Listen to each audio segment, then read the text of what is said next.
जहां एक और पूरा देश और पूरी दुनिया सनातन धर्म के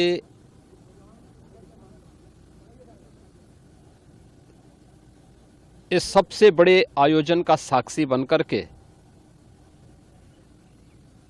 गौरव की अनुभूति कर रहा है, प्रफुल्लित है, वहीं दूसरी ओर सनातन धर्म के खिलाफ सपारी लेकर के षड्यंत्र करने वाले तत्वों के द्वारा लगातार शरारत पे शरारत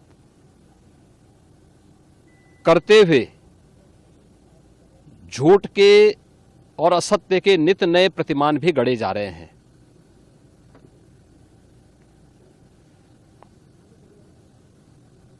भारत के संसदीय लोकतंत्र की सबसे और सर्वोच्च संस्था देश की संसद में कांग्रेस अध्यक्ष से मल्लिकार्जुन खड़गे और समाजवादी पार्टी के अध्यक्ष श्री अखिलेश यादव का वक्तव्य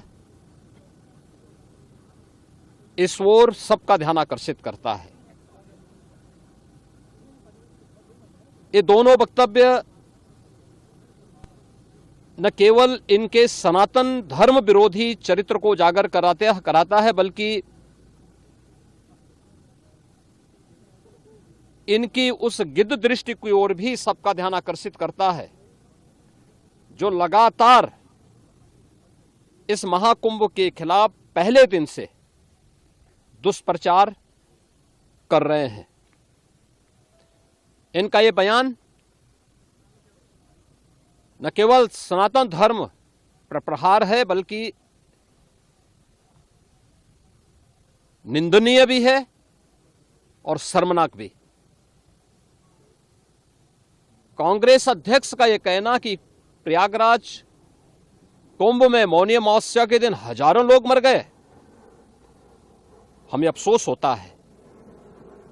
एक इतना वरिष्ठ नेता, कांग्रेस देश की जो सबसे पुरानी पार्टी है, उसके अध्यक्ष से अपेक्षा की जाती है कि वो एक मर्यादित बयान देश की संसद में रखें, और इतना गुमराह करने वाला बयान, झूठ पे झूठ, ऐसे ही समाजवादी पार्टी के अध्यक्ष का बयान, एक प्रतिस्पर्धा दोनों दलों में है, कौन कितना सनातन विरोधी वक्तव्य दे सके। ये कहना कि कोई आंकड़े नहीं दिए गए, यहां से प्रशासन से जो बयान जो आंकड़े दिए गए, उन आंकड़ों को मैंने भी सबके सामने रखा। घटना दुखद थी, हर व्यक्ति दुखित था, और जितने क्विक रिस्पांस से मेला प्रशासन, police, NDRF, SDRF, civil defence, इन सब ने मिलकर के घायलों को हॉस्पिटल पहुंचाने का काम किया, अपने आप में एक मिसाल है। करोड़ों लोग प्रयागराज में उस दिन उपस्थित थे। ये दोनों दल चाहते थे और सनातन धर्म विरोधी चाहते थे कि बड़ा हादसा हो जाए। हमारी पहली प्राथमिकता थी कि किसी भी स्थिति में इसको हम जीरो हादसे तक लेके जाएं, लेकिन दुर्भाग्यपूर्ण तरीके से घटना घटित हुई। लेकिन जितने क्विक रिस्पांस से प्रशासन ने और सभी संबंधित संस्थाओं ने कार्य लेकर के उन्हें हॉस्पिटलाइज किया, उसमें कुछ लोग उस हादसे के शिकार हुए, वह दुखद है। उन सभी परिवारों के प्रति हम लोगों ने अपनी संवेदना भी व्यक्त की और उसके लिए कुछ आर्थिक मुआवजा भी घोषित किया। यद्यपि किसी व्यक्ति की कमी मुआवजे से नहीं हो सकती, लेकिन तब भी हम लोगों ने एक प्रयास किया, घायलों का प्रॉपर उपचार कराया। वे सभी घायल आज भी कुछ प्रयागराज मेडिकल कॉलेज में हैं, बाकी अपने परिवार के सदस्यों के साथ चले गए हैं मैंने भी, मेरे साथ मेरे मंत्रियों ने भी, प्रशासन ने भी, प्रदेश के मुख्य सचिव ने भी, प्रदेश के डीजीपी ने भी उन सभी लोगों से मुलाकात की थी। और मैं तो देखकर बहुत चौंक था कि जो लोग प्रयागराज मेडिकल कॉलेज में भर्ती थे, जब मेरी उनसे बातचीत हो रही थी, तो उनमें से सभी लोग ये कहा, उनके द्वारा कहा जा रहा साहब व्यवस्था में खामी नहीं, लेकिन हमारी किस्मत है या फिर ऐसी स्थिति पैदा हुई। और उनके सभी पहलुओं को लेकर के सरकार भी जांच करा रही है और उसके लिए एक न्यायिक कमीशन भी हमने तत्काल गठित किया। लेकिन हमारी पहली प्राथमिकता थी कि जो ये लगभग 8 से 9 करोड़ लोग प्रयागराज में उपस्थित हैं, इन्हें सुरक्षित उनके घरों के लिए वापस भेजना।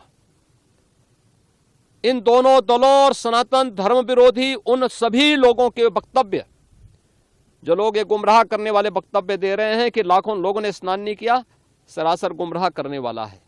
ये वक्तव्य देना कि कोई अमृत स्नान या साय स्नान नहीं हुआ, ये भी गुमराह करने वाला वक्तव्य है और सनातन धर्म की अवमानना ही नहीं, बदनाम करने की साजिश का एक हिस्सा है। कोई परंपरा बाधित नहीं हुई। मौनी अमावस्या का स्नान पहले दिन सायंकाल 7:30 बजे से प्रारंभ हो गया था और अगले दिन पूरे दिन भर देर सायंकाल तक मौनी अमावस्या का मुहूर्त था। स्वाभाविक रूप से अखाड़ों ने हादसे के तत्काल बाद मेला प्राधिकरण के साथ बातचीत करके अपने स्नान को स्थगित किया था कुछ देर के लिए। और फिर जब मेरी उनसे बातचीत हुई दोपहर के बाद, सभी अखाड़े और पूज्य संतजन, आचार्य महामंडलेश्वर, वे इस स्नान का हिस्सा बने और वही परंपरागत तरीके से सभी स्नान भी हुए। इस महाकुंभ में 3 अमृत स्नान थे, मकर संक्रांति, मौनी अमावस्या और बसंत पंचमी। इन तीनों में अमृत स्नान हुए जिसमें सभी अखाड़े भागीदार बने। पौष पूर्णिमा से आयोजन प्रारंभ हुआ। समाजवादी पार्टी के अध्यक्ष का यह वक्तव्य भी कि सरकार ने 100 करोड़ की घोषणा की थी, मुझे लगता है कि उनको बयान थोड़ा पढ़ना चाहिए।